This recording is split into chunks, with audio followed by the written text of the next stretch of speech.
ഓം ഗുരുബ്രഹ്മ ഗുരുർവിഷ്ണു ഗുരുദേവോ മഹേശ്വര ഗുരുർ സാക്ഷാത് പരം ബ്രഹ്മ തസ്മൈ ശ്രീ ഗുരവേ നമഃ.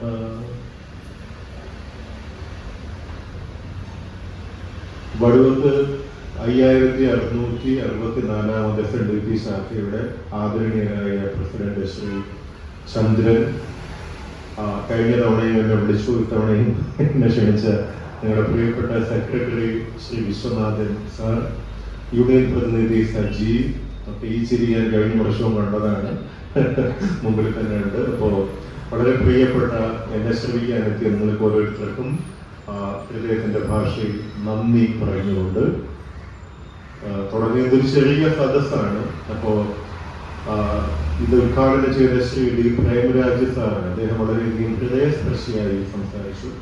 അപ്പോ എനിക്കും തോന്നി കുറച്ചൊക്കെ നമ്മൾ നന്നാവണം എന്ന് തോന്നി. കാര്യം അതിന് വളരെ വലിയ വിൽപ്പവർ വേണം. നമ്മുടെ ആത്മാവിന്റെ നിലവാരം വർദ്ധിപ്പിക്കലാണ് ഗുരുദേവൻ ചെയ്യുന്നത്. എന്താണ് നമ്മുടെ ആത്മാവിന്റെ ക്വാളിറ്റി ഓഫ് സോൾ എന്ന് പറയുന്നത്? ആത്മാവിന്റെ നിലവാരം വർദ്ധിപ്പിക്കലാണ് ഗുരുക്കന്മാരുടെ പണി, അല്ലേ? എന്ന് വെച്ചാല് ഗുരു എന്ന് വെച്ചാൽ എന്താ അർത്ഥം? ഗുരു എന്ന് വെച്ചാല് അജ്ഞത ആകുന്ന ഇരുട്ട്, അജ്ഞതയാകുന്ന ഇരുട്ട്, ഇല്ലേ? ഒരു എന്ന് വെച്ചാൽ എന്താണ്? ജ്ഞാനമാകുന്ന വെളിച്ചം. അപ്പൊ ഗുരു എന്ന് വെച്ചാല് അജ്ഞതയാകുന്ന ഇരുട്ടിനെ അകറ്റി ജ്ഞാനമാകുന്ന വെളിച്ചത്തെ പ്രദാനം ചെയ്യുന്ന ആൾ, അതാണ് ഗുരു. അപ്പൊ നമ്മൾ ഇനി ഏതെങ്കിലും മനുഷ്യനെ ഗുരു എന്നൊക്കെ വിളിക്കുമ്പോൾ ഒന്ന് സൂക്ഷിക്കണം. ഗുരു എന്ന് വിളിക്കപ്പെടാൻ പലരും അധ്യാപകരാണ്, ആചാര്യന്മാരാണ്, പ്രഭാഷകരാണ്. പക്ഷെ ഗുരു എന്ന് പറഞ്ഞാല് ഒരുപാട് പാണ്ഡിത്യമൊന്നും വേണമെന്നില്ല. പക്ഷെ നമ്മുടെ ഒരു വലിയ അജ്ഞതയെ അകറ്റി നമ്മളെ പ്രകാശത്തിലേക്ക് നയിക്കാൻ കഴിയുന്ന ആർക്കും ഗുരുവാകാൻ പറ്റും. അതാണ് നമ്മുടെ ഭാരതീയമായ ഏറ്റവും വലിയ പ്രാർത്ഥന തന്നെ. എന്താണ്? ഓം അസതോമ സദ്ഗമയ തമസോമ ജ്യോതിർഗമയ മൃത്യോർമ അമൃതം ഗമയ. ഇല്ലേ? ഇരുട്ടിനെ മാറ്റി വെളിച്ചം നൽകണേ എന്നാണ് പ്രാർത്ഥിക്കുന്നത്. അപ്പൊ ഇന്ന് ഞാൻ ഇവിടെ എന്ത് സംസാരിക്കണമെന്ന് വിചാരിച്ചപ്പോ, കഴിഞ്ഞ തവണ ഞാൻ വന്ന് സംസാരിച്ചു. അപ്പൊ അതിന്റെ റെപ്യൂട്ടേഷൻ ആകാൻ പാടില്ലല്ലോ. അപ്പൊ എനിക്ക് മനസ്സിലായി, ഗുരുദേവൻ ഒരു വലിയ സദ്യയാണെങ്കിൽ എന്നെപ്പോലൊരു വിദ്യാർത്ഥി അതിന്റെ അച്ചാറൊന്ന് തൊട്ട് നാവിൽ വെച്ചിട്ട് പോലും ഇല്ല. ഇനിയിപ്പോ ഒരുപാട് പഠിക്കാനുണ്ട്, വളരെ വളരെ കുറച്ച് കാര്യങ്ങൾ. ഇപ്പോ നമ്മളെല്ലാ പേരും എല്ലാ ദിവസവും ചൊല്ലുന്ന ദൈവദശകം നമുക്ക് എത്ര പേർക്ക് അറിയാം? എന്താണ് ദൈവദശകം? നമ്മളെല്ലാ ദിവസവും ചൊല്ലുന്നുണ്ട്. നമുക്ക് എത്ര പേർക്ക് ദൈവദശകത്തിന്റെ അർത്ഥം അറിഞ്ഞ് ചൊല്ലാനാവും? അപ്പൊ ഞാനൊന്ന് വിചാരിച്ചു, ദൈവദശകം നമ്മളിനി ചൊല്ലുമ്പോ കുറച്ചും കൂടി അറിഞ്ഞ് ചൊല്ലാൻ നിങ്ങൾക്കൊക്കെ ഒരു പക്ഷേ തീർച്ചയായിട്ടും അതിന്റെ അർത്ഥം അറിയാമായിരിക്കും. എന്നെ കൊണ്ട് കഴിയുന്ന രീതിയിൽ ഒന്ന് ദൈവദശകത്തെ ഒന്ന് എക്സ്പ്ലെയിൻ ചെയ്യാമെന്ന് വിചാരിച്ചു. ഗുരുദേവൻ ദൈവമേ എന്നാണ് വിളിച്ചത്, അല്ലെ? ദൈവമേ എന്ന് വിളിച്ചു. ആ ദൈവത്തിന് ജാതി ഉണ്ടായിരുന്നില്ല, മതം ഉണ്ടായിരുന്നില്ല, ദേശം ഉണ്ടായിരുന്നില്ല, ഭാഷ ഉണ്ടായിരുന്നില്ല, ഒന്നും ഉണ്ടായിരുന്നില്ല. ദൈവമേ കാത്തുകൊടുക്ക അങ്ങ് കൈവിടാതിന്നു ഞങ്ങളെ. അപ്പോ ദൈവം എന്ന സങ്കല്പം എന്ന് വെച്ചാല് നമ്മൾ മനസ്സിലാക്കുന്നത് എന്താണ്? ദൈവം എന്ന് പറയുന്നത് നമ്മുടെ തന്നെ ഉള്ളിൽ അധിവസിക്കുന്ന ആത്മചൈതന്യത്തെ, നമ്മുടെ ഉള്ളിൽ അധിവസിക്കുന്ന ദൈവത്തെ മറ്റെങ്ങും തിരയേണ്ടതില്ല. അതാണ് ഞാൻ ആദ്യം പറഞ്ഞ ക്വാളിറ്റി ഓഫ് സോൾ. എന്തുമാത്രം ദൈവികത നമ്മിലേക്ക് നമുക്ക് ആവാഹിക്കാൻ പറ്റുമോ അത്രത്തോളം ക്വാളിറ്റി ഓഫ് സോൾ നമുക്ക് ഉണ്ടായിരിക്കും. അപ്പൊ അതാണ് ദൈവം. ആ ദൈവം എന്താണ്? ദൈവമേ കാത്തുകൊടുക്കങ്ങ് കൈവിടാതിന്നു ഞങ്ങളെ, നാവികൻ നീ ഭവാബ്ധിക്ക് ഒരാവി വൻ തോണി നിൻ പദം. ഭവാബ്ധി എന്ന് വെച്ചാൽ എന്താണ്? ഈ സംസാര സാഗരത്തിൽപ്പെട്ട് ഉഴറുന്ന നമുക്ക് അക്കരെ എത്താനുള്ള ഈ സാഗരമാണ് എന്ന് വെച്ചാൽ സംസാര സാഗരം. ഈ ഭൗതിക ജീവിതത്തിൽപ്പെട്ട് അലയുന്ന നമുക്ക് അക്കരെ എത്താനുള്ള ഒരു ആവി വൻതോണി. ഇന്നിപ്പോ വന്ന മദർഷിപ്പ് ഒക്കെ നമ്മുടെ വിഴിഞ്ഞത്ത് വന്നിട്ടുണ്ടായിരുന്നു, വലിയ കപ്പലൊക്കെ വന്നു. അന്ന് ഗുരുദേവൻ ആവി വൻതോണി, ആവി കപ്പൽ എന്ന ആ കാലഘട്ടത്തിലെ ഭാഷയിൽ വിളിച്ചു. ആവി വൻതോണി നിൻ പദം എന്ന് വെച്ചാൽ നിന്റെ ചുവടുകളാണ് ഈ സംസാര സാഗരം നീന്തി കടക്കാനുള്ള ഒരേ ഒരു തോണി. അതാണ് ദൈവമേ കാത്തുകൊടുക്കങ്ങ് കൈവിടാതിങ്ങു ഞങ്ങളെ നാവികൻ നീ ഭവാബ്ധിക്ക് ഒരാവി വൻതോണി നിൻ പദം. എത്ര മനോഹരമാണ്. ഗുരുദേവന്റെ ദൈവം എന്ന് പറഞ്ഞാൽ എന്താണ്? അത് നമുക്ക് പരമാത്മാവെന്നോ പരിശുദ്ധാത്മാവെന്നോ പടച്ചോനെന്നോ ഏത് വിശ്വാസത്തിലുള്ള ആൾക്കും എങ്ങനെയും വിളിക്കാം. അതാണ് ഗുരുദേവന്റെ ഒരു സർവമത സ്നേഹം, സർവലൗകിക ഭാവം. ഇങ്ങനെ എനിക്ക് തോന്നിയിട്ടുള്ളത്, നമ്മൾ ഗുരുദേവനെ ആരാധിക്കുമ്പോൾ നമ്മൾ ഒരു പക്ഷേ കേവലം ഒരു SNDPയോ ഈഴവനുമായി ചുരുങ്ങും. ഗുരുദേവനെ അറിയുമ്പോൾ നമ്മളൊരു വിശ്വമാനവികനായി വളരും. അതാണ് വ്യത്യാസം. ഗുരുദേവനെ ആരാധിക്കാം, നമുക്ക് ചടങ്ങുകൾ സംഘടിപ്പിക്കാം, ഗുരുദേവൻ നമ്മുടേതാണെന്ന് പറയാം, ആരാധിക്കുമ്പോൾ നമ്മുടെ ഗുരുദേവൻ എന്ന് പറഞ്ഞ് നമുക്ക് ചുരുങ്ങാം. പക്ഷെ ഗുരുദേവനെ അറിയുമ്പോ നമ്മുടെ അറിവ് ഒരുപാട് അനന്തമാകുന്നു. നമ്മളൊരു വിശ്വ മാനവികനിലേക്ക് നമ്മൾ വളരുന്നു. അതാണ് അടുത്ത വരി.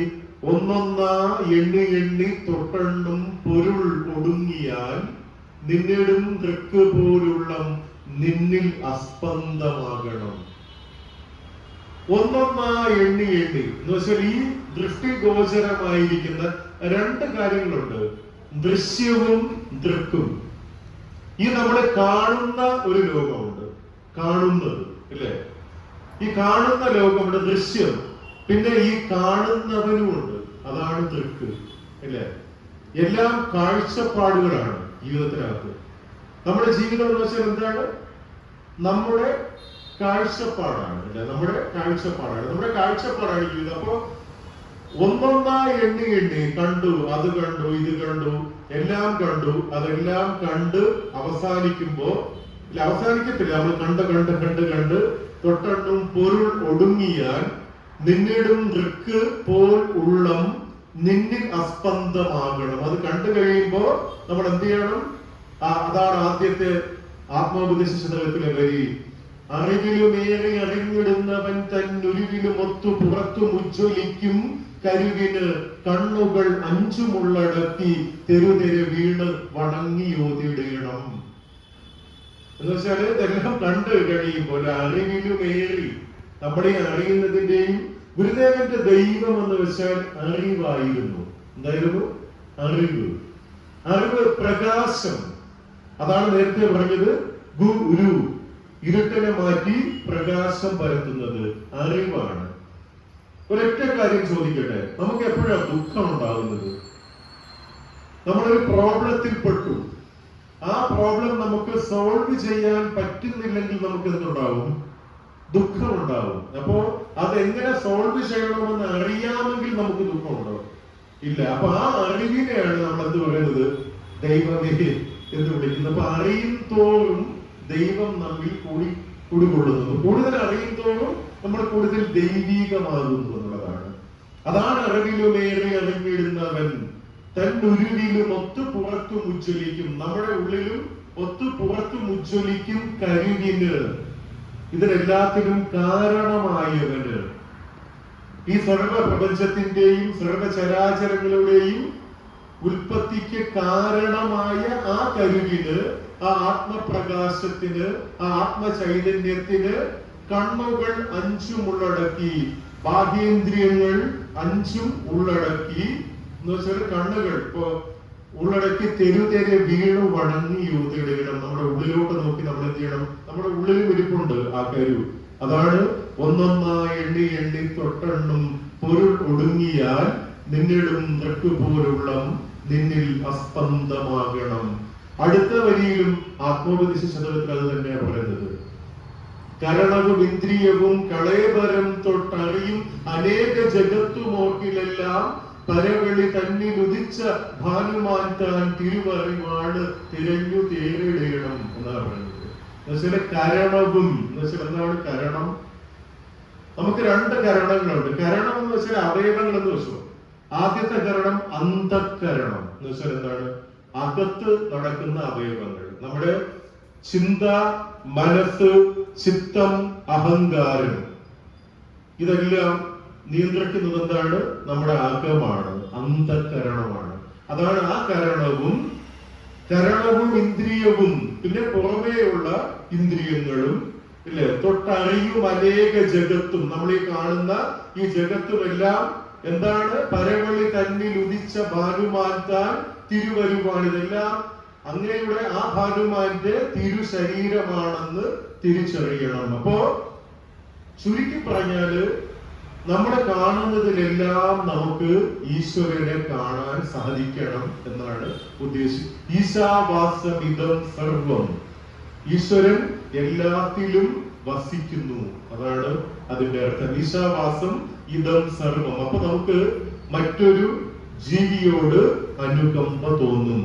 എല്ലാരും ആത്മസഹോദരരല്ലേ എന്ന് നമുക്ക് തോന്നണമെങ്കിൽ എല്ലാത്തിലും, എന്നിലും നിന്നിലും തൂണിലും തുരുമ്പിലും എല്ലാം ദൈവം ഇരിക്കുന്നു എന്ന് പറയും പോലെ എല്ലാം ഒരു ആത്മചൈതന്യത്തിന്റെ ഭാഗമാണെന്ന് നമുക്ക് തിരിച്ചറിയാൻ പറ്റണം. ഇനി അടുത്തെന്താ? അന്നവസ്ത്രാദി മുട്ടാതെ തന്നു രക്ഷിച്ചു ഞങ്ങളെ ധന്യരാക്കുന്ന നീ ഒന്നു തന്നെ ഞങ്ങൾക്കു തമ്പുരാൻ. അന്നവസ്ത്രാദി മുട്ടാതെ, നമുക്ക് അന്നവും വസ്ത്രവും ഒക്കെ നമുക്ക് മുട്ടാതെ തരുന്നുണ്ട് ഇല്ലേ? അതാണ് നേരത്തെ പ്രിയരായ സാർ പറഞ്ഞത്. എന്തൊക്കെ ഉണ്ടെന്ന് പറഞ്ഞാൽ മനുഷ്യന് ആവശ്യമുള്ളത് എന്തൊക്കെയാ ഇല്ലേ? ധന്യനാക്കുന്നത്. അദ്ദേഹം ധനവാനാണെങ്കിലും ധന്യനായി എന്നാ പറഞ്ഞത്. എന്നുവെച്ചാല് ആക്രാന്തം പോകുമ്പോഴാണ് എന്തുണ്ടാവുന്നത്?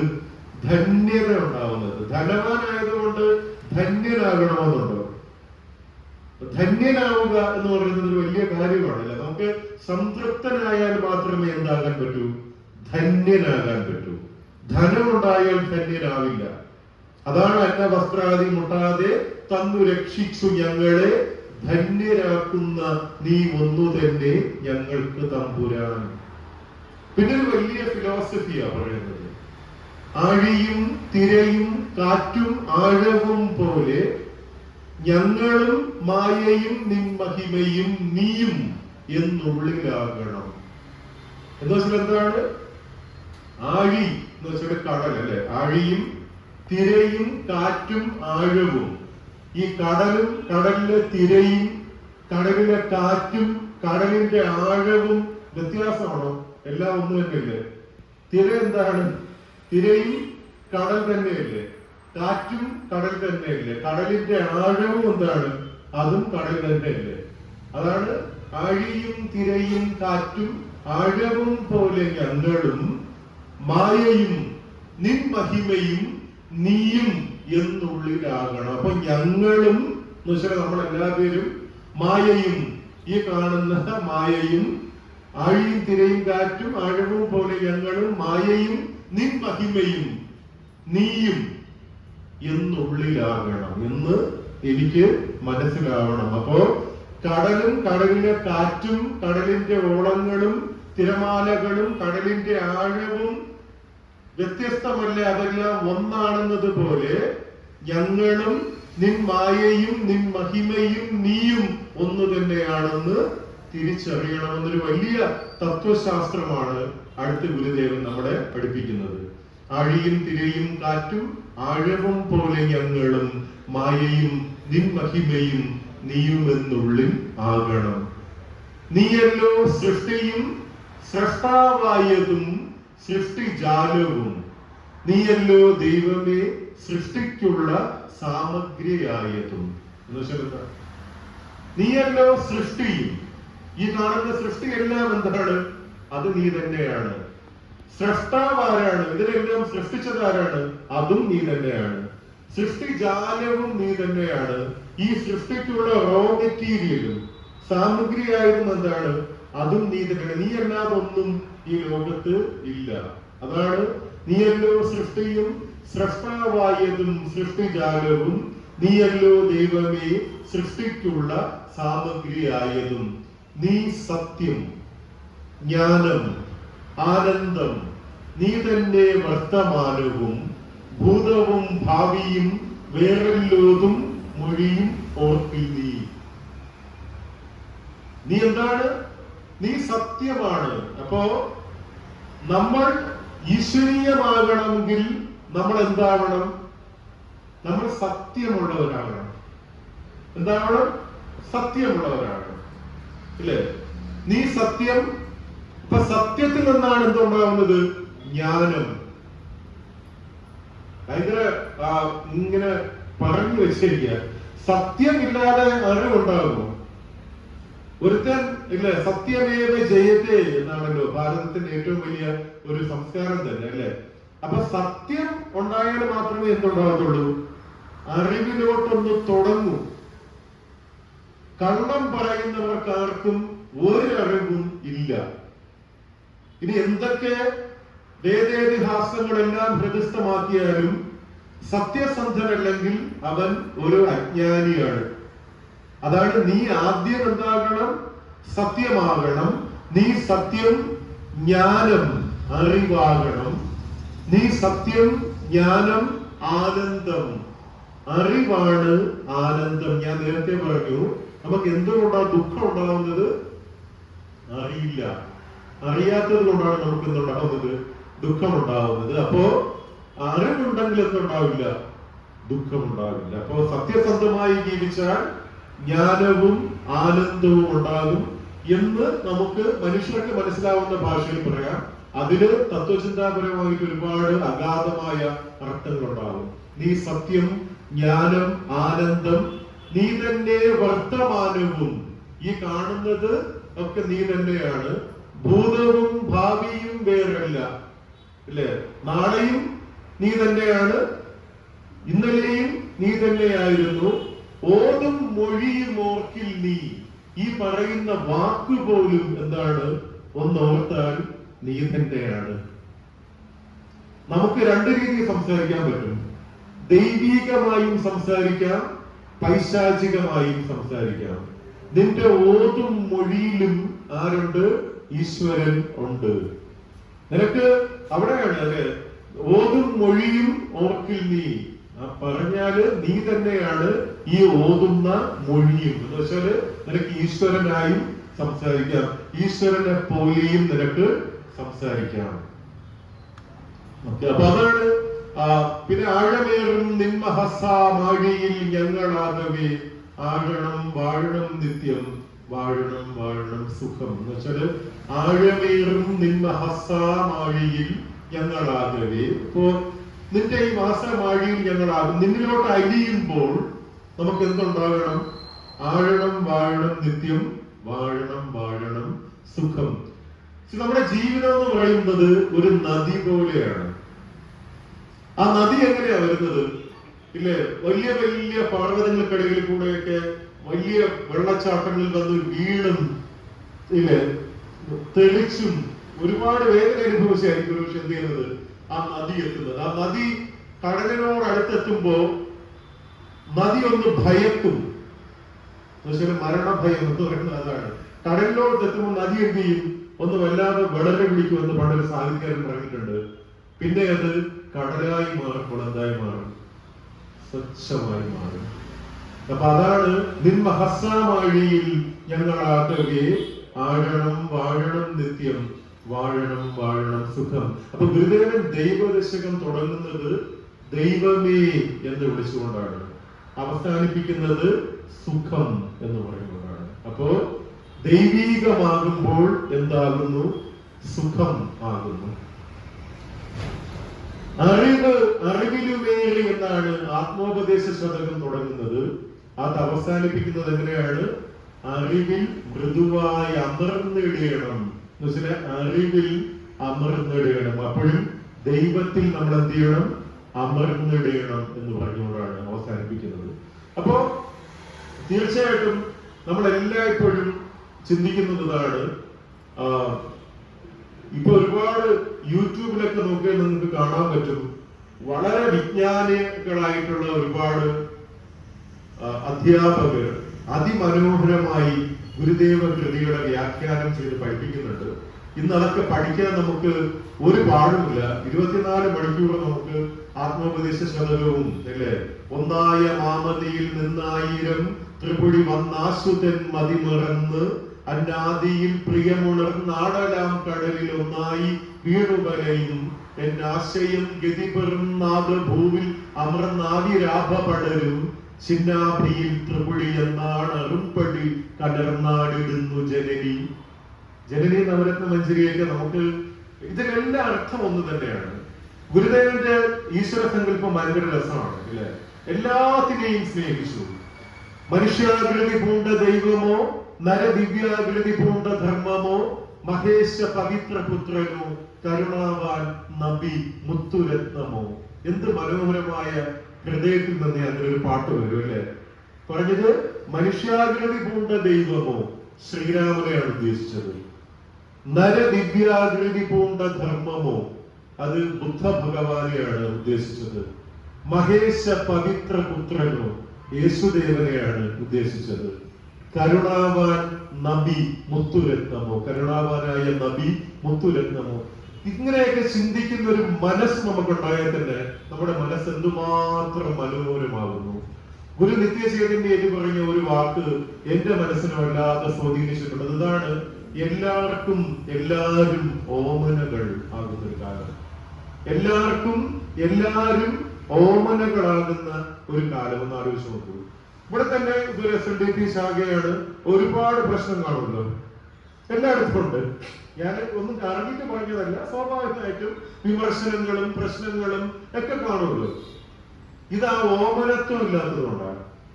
എല്ലാവർക്കും എല്ലാരും ഓമനകളായി തോന്നാത്തത് കൊണ്ടാണ് നമ്മൾ എന്ത് ചെയ്യുന്നത്, ഈ വിമർശിക്കുന്നതും പ്രശ്നം ഉണ്ടാക്കുന്നതും ഇല്ലേ, അടിയുണ്ടാക്കുന്നതും ഒക്കെ അതുകൊണ്ടാണ്. അപ്പോ ഒരു മഹാഗുരുവിനെ നമ്മൾ മനസ്സിലാക്കുമ്പോൾ, ഗുരു പഠിപ്പിച്ച പാഠങ്ങൾ പഠിക്കുമ്പോൾ മാത്രമേ ജീവിതത്തിൽ ഉന്നമനം ഉണ്ടാകൂ, ജീവിതത്തിൽ സന്തോഷം ഉണ്ടാകൂ. അപ്പൊ ജീവിതത്തിൽ സന്തോഷം ഉണ്ടാകണമെങ്കിൽ നമുക്ക് എന്ത് ചെയ്യണം? ഗുരുവിനെ അറിയണം, അറിവിൽ മൃദുവായി അമർന്നിടണം എന്നാണ് പറയുന്നത്. ഈ നമ്മൾ ഈ ദൈവദശകത്തെ പറയുന്നത് ഇങ്ങനെയാണ്: കൈക്കുടന്ന ജലത്തിലെ കടലിരമ്പം എന്നാണ് പറയുന്നത്. അതാണ് കൈക്കുടന്ന ജലത്തിലെ കടലിരമ്പം. വേദാഗമസാരങ്ങൾ എറിഞ്ഞൊരുവൻ താൻ എന്ന് കുമാരനാശാൻ ഗുരുദേവനെ പറ്റി പാടിയിട്ടുണ്ട്. വേദാഗമസാരങ്ങൾ, എല്ലാ വേദാഗമസാരങ്ങളും അറിഞ്ഞ ആ ഒരു ഗുരുദേവൻ ഒരു പ്രാർത്ഥനാ ഗീതം എഴുതിയപ്പോൾ അതിനകത്തും വേദാന്ത സാരങ്ങളെല്ലാം ഒരു 10 പദ്യങ്ങളിൽ ഒതുക്കി നമുക്ക് ഇന്ന് തന്നു. അതാണ് കൈക്കുടന്ന ജലത്തിലെ കടലിരമ്പമാണ് ദൈവദശകം എന്ന് പറയുന്നത്. അടുത്ത തവണ നിങ്ങൾ ദൈവദശകം ചൊല്ലുമ്പോൾ ഇതിൽ ചിലവെങ്കിലും നിങ്ങൾക്ക് ഓർമ്മ വന്നാൽ കുറച്ചുകൂടി അർത്ഥവത്തായത് നമുക്ക് ചൊല്ലാനാവും. കൂടുതൽ പഠിക്കണമെന്ന് ആഗ്രഹമുള്ളവർക്ക് തീർച്ചയായിട്ടും ഒന്ന് യൂട്യൂബിലൊക്കെ നോക്കിക്കഴിഞ്ഞാൽ നമുക്ക് പഠിക്കാൻ പറ്റും. ജീവിതത്തിനകത്ത് വെളിച്ചം വരണമെങ്കിൽ അറിവ് വന്നേ മതിയാവും. ഇപ്പോ പലപ്പോഴും നമുക്ക് അറിവില്ലാത്തത് കൊണ്ടാണ് നമ്മുടെ ലോകത്ത് ലൈഫിനകത്ത് എല്ലാ പ്രശ്നങ്ങളും ഉണ്ടാകുന്നത്. അതുകൊണ്ട് അറിവാണ് ദൈവം എന്ന ഗുരുവരുൾ നമ്മൾ മറക്കാതിരിക്കണം. നമ്മുടെ ഗുരുദേവന്റെ കൃതികളെല്ലാം ഭാരതീയ ദർശനങ്ങളുമായി 100% പൊരുത്തപ്പെട്ടു പോകുന്ന കൃതികളാണ്. ഭഗവത്ഗീതയുടെ മറ്റൊരു ഭഗവത്ഗീതയുടെ മലയാള രൂപമാണ്. കുറച്ചുകൂടി സിമ്പിൾ ആൻഡ് പ്യൂരിഫൈഡ് വെർഷൻ ആയിരിക്കാം ഒരുപക്ഷെ ആത്മോപദേശ ശതകം എന്ന് പറയുന്ന ആ കൃതി. അതൊക്കെ പഠിപ്പിക്കാൻ കഴിയുന്ന ആൾക്കാരെ വിളിച്ചു വരുത്തി അവർ പഠിക്കുന്നതൊക്കെ കേൾക്കുമ്പോൾ ജീവിതത്തിൽ ഒരു സത്സംഗം ഉണ്ടാകുന്നു. എന്തുണ്ടാകുന്നു? സത്സംഗം ഉണ്ടാകുന്നു. മനസ്സിന് സന്തോഷം ഉണ്ടാകണമെങ്കിൽ സത്സംഗം ഉണ്ടാകണം, പ്രാർത്ഥന ഉണ്ടാകണം. പഞ്ചശുദ്ധിയിൽ ശരീരശുദ്ധി ഉണ്ടാക്കാൻ വേണ്ടി നമുക്ക് കുളിച്ചാൽ മതി, അല്ലെ? ലൈബോയ് സോപ്പോ അല്ലെങ്കിൽ പിയേഴ്സ് ഒക്കെ തേച്ച് കുളിച്ചാല് നമുക്ക് ശരീരശുദ്ധി ഉണ്ടാകും.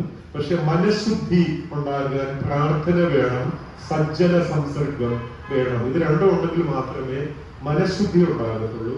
മനഃശുദ്ധി ഉണ്ടായില്ലെങ്കിൽ പിന്നെ മറ്റൊരു ശുദ്ധിയും ഉണ്ടായതുകൊണ്ട് പ്രത്യേകിച്ച് കാര്യമൊന്നും ഇല്ല. അപ്പൊ മനസ്സിന്റെ പരിവർത്തനം, ആന്തരികമായ പരിവർത്തനം ഗുരുദേവ ദർശനങ്ങളിലൂടെ എന്ന് പറയുമ്പോൾ അവിടെ മറ്റൊരു മാർഗവുമില്ല. ഗുരുദേവ കൃതികൾ പഠിക്കുകയല്ലാതെ മറ്റൊരു മാർഗവും ഞാൻ നോക്കിയിട്ട് കാണുന്നില്ല. അപ്പൊ തീർച്ചയായിട്ടും ഇപ്പൊ ഭഗവത്ഗീത എന്ന് വെച്ചാൽ എന്താണ്?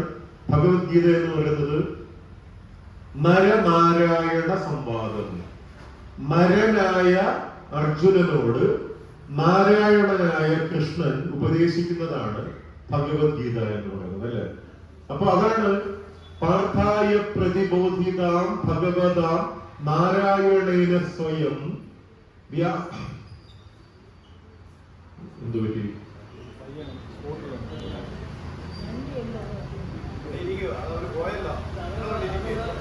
ഓക്കെ. പാർത്ഥായ പ്രതിബോധിതാം ഭഗവതാം നാരായണേന സ്വയം വ്യാസേന ഗ്രഥിതാം പുരാണ മുനിനാം മധ്യേ മഹാഭാരതം എന്ന് പറഞ്ഞാല് മനുഷ്യനെ ഉദ്ബോധിപ്പിക്കാൻ വേണ്ടി നാരായണൻ സ്വയം, ദൈവം തന്നെ, ആ നാരായണൻ എന്ന പേര് തന്നെയാണ് ശ്രീ നാരായണ ഗുരുവിനും ഉള്ളതെന്നുള്ളത് ഒരുപക്ഷെ ഒരു ലോകത്തിന്റെ ഒരു കളിയായിരിക്കാം അതല്ലേ? നാരായണൻ സ്വയം നമ്മളോട് പറയുന്നതാണ് ഭഗവത്ഗീത എന്ന് പറയുന്നത്, അല്ലെ? അപ്പൊ ആ ഭഗവത്ഗീത എന്ന് പറയുന്നത് നമ്മളെ പഠിപ്പിക്കുന്നത് വികാരത്തെ വിവേകം കീഴടക്കണം. ഒരു കാരണവശാലും എന്ത് കീഴടക്കാൻ പാടില്ല? വികാരം വിവേകത്തെ കീഴ്പ്പെടുത്താൻ പാടില്ല. നമ്മൾ ചിന്തിക്കുന്നത് വികാരപരമായിട്ടല്ല ചിന്തിക്കേണ്ടത്, വിവേകപൂർവം ചിന്തിക്കണമെന്ന് നമ്മളെ പഠിപ്പിക്കുന്ന ഒരു കൃതിയാണ് ഭഗവത്ഗീത എന്ന് പറയുന്നത്. വികാരം ഇപ്പോ ഒന്ന് ആലോചിച്ച് നോക്കുക. അർജുനൻ തളർന്നു പോയത് ഈ യുദ്ധഭൂമിയിൽ ബന്ധുമിത്രാദികളോട് യുദ്ധം ചെയ്യണം. പക്ഷെ അർജുനന്റെ ധൈര്യം എന്താണ്? അപ്പുറത്ത് ആരൊക്കെയുണ്ട്? ഭീഷ്മരും ദ്രോണരും കർണനും അശ്വത്ഥാമാവും അടങ്ങുന്ന വലിയൊരു പട്ടാളം അപ്പുറത്തുണ്ടെങ്കിലും എന്റെ ഭഗവാൻ എന്റെ കൂടെ ഉണ്ടെങ്കിൽ അതെനിക്കൊരു പ്രശ്നമേ അല്ല. അതാണ് അചഞ്ചലമായ വിശ്വാസത്തിന്റെ ഏറ്റവും വലിയ രഹസ്യം. എന്റെ കൂടെ എന്റെ കൃഷ്ണനുള്ളത് കൊണ്ട് അത് എനിക്കൊരു പ്രശ്നമല്ല. പക്ഷെ അവരെന്റെ പ്രിയപ്പെട്ടവരാണ്. ഭീഷ്മ പിതാമഹനും ദ്രോണാചാര്യരും സഹോദരൻ കർണനും അശ്വത്ഥാമാവും ഒക്കെ എനിക്ക് പ്രിയപ്പെട്ടവരായതുകൊണ്ട് ഞാൻ അവരെ കൊല്ലുന്നത് എങ്ങനെ എന്നുള്ളൊരു മാനസിക സംഘർഷം മാത്രമാണ് അർജുനുണ്ടായിരുന്നത്. ആ മാനസിക സംഘർഷം ലഘൂകരിക്കുന്നതാണ് ഭഗവത്ഗീതയിലൂടെ ഭഗവാൻ ചെയ്തത്. അപ്പോ കൂടെ ഈശ്വരൻ ഉണ്ടെങ്കിൽ, ഈശ്വര വിശ്വാസം ഉണ്ടെങ്കിൽ എത്ര വലിയ മഹാപർവ്വതത്തെയും നേരിടാനുള്ള ഒരു ധൈര്യം നമുക്കുണ്ടാകുമെന്നാണ് പറയുന്നത്. അപ്പം ഗുരുദേവന്റെ ഒരു ദൈവസങ്കല്പം എന്ന് വെച്ചാൽ ഇപ്പൊ ദേവിയെ ലോകത്തിന്റെ എല്ലാം ഒന്നായ മാമതി എന്ന് പറഞ്ഞു. എന്ന് വെച്ചാൽ അത് ദേവിയാണ്. ലോകത്തിന്റെ ഏറ്റവും വലിയ അറിവായി ദേവിയെ കണ്ടു, ഗണപതി ഭഗവാനെ കണ്ടു, അല്ലെ, മുരുകനെ കണ്ടു, ശിവ സ്തോത്രങ്ങൾ ഒരുപാട് ഗുരുദേവൻ പ്രതിഷ്ഠിച്ചത് തന്നെ ആരാണ്? ശിവനായിരുന്നു. അപ്പൊ ഇതെല്ലാം എല്ലാ ദേവസങ്കല്പങ്ങളെയും ആ ഒരു സച്ചിദാനന്ദ സ്വരൂപമായി കണ്ടുകൊണ്ടാണ് ഗുരുദേവൻ എഴുതിയത്. അപ്പോ അതിന്റെ അർത്ഥം തന്നെ എല്ലാത്തിലും ഉണ്ട് എല്ലാം എന്നുള്ളതാണ്. അപ്പോ ഗണപതിയിലും ഉണ്ട്, കൃഷ്ണനിലും ഉണ്ട്, ശിവനിലും ഉണ്ട്, ഭദ്രകാളിയിലും ഉണ്ട്, ദേവിയിലും ഉണ്ട്, മുനിയിലും ഉണ്ട്, എല്ലാവരിലും ഉണ്ട്. അപ്പോ ഒരേ സമയം നമ്മളെപ്പോഴും ഋഷി വര്യനായ ഗുരുദേവനെ നമ്മൾ ആരാധിക്കാറുണ്ട്. കവിരാജനായ ഗുരുദേവനുണ്ട്. ഗുരുദേവന്റെ കവിതകളാണ് മലയാളത്തിൽ ഏറ്റവും കൂടുതൽ പഠന വിധേയമാക്കിയിട്ടുള്ളത്. പക്ഷേ നിർഭാഗ്യവശാൽ ഗുരുദേവന് അനുയായികളെന്ന് പറയുന്നവരത് എത്രത്തോളം പഠിക്കുന്നുണ്ടെന്നുള്ളതാണ് ഏറ്റവും വലിയ ചോദ്യം. ഏറ്റവും അധികം പഠന വിഷയമാക്കിയിട്ടുള്ളതും ഏറ്റവും കൂടുതൽ പ്രബന്ധങ്ങളും PhD ഉണ്ടാക്കിയിട്ടുള്ളതും ഗുരുദേവന്റെ വളരെ അഗാധമായ അറിവ് നൽകുന്ന കൃതികളാണ്. അപ്പൊ ആ കൃതികൾ പഠിക്കാനുള്ള ഒരു തുടക്കമാകട്ടെ ഈ 170ാമത് ശ്രീനാരായണ ഗുരു ജയന്തി ആഘോഷങ്ങളെന്ന് മാത്രം ആഗ്രഹിച്ചുകൊണ്ട് എന്നെ വീണ്ടും പടുവത്ത് SNDP ശാഖയിൽ ഒരു പ്രഭാഷണത്തിന് വിളിച്ചതിനും എന്നെ ഇത്രയും സമയം സാഹൂതം ശ്രദ്ധിച്ചതിനും വളരെ ആത്മാർത്ഥമായ നന്ദി പറഞ്ഞുകൊണ്ട് നിങ്ങൾക്ക് എല്ലാ ഗുരുദേവ അനുഗ്രഹങ്ങളും നേർന്നുകൊണ്ട് ഞാൻ നിർത്തുന്നു. നന്ദി, നമസ്കാരം.